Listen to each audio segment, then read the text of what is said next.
እኔ ቲፒኤልኤፍን የማስበው ለኢትዮጵያ የሙቀጫ ልጅ ነው የሆነባት።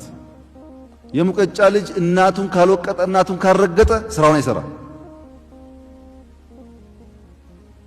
ልክ እንደ ሙቀጫ ልጅ ኢትዮጵያን በማዋረድ ኢትዮጵያን በመዝረፍ ኢትዮጵያን በመከፋፈል ኢትዮጵያን በማደህየት ስራዬን ሰራለሁ ብሎ የሚያስብ ኃይል መሆኑ በጣም ያሳዝነኛል።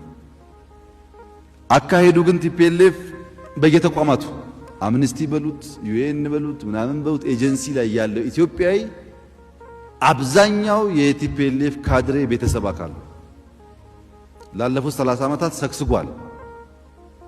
የአሜሪካን መንግስት በመረጃ እያወናበደ ያለው የዚህ ኤጀንት ካድሬ ቤተሰብ ነው።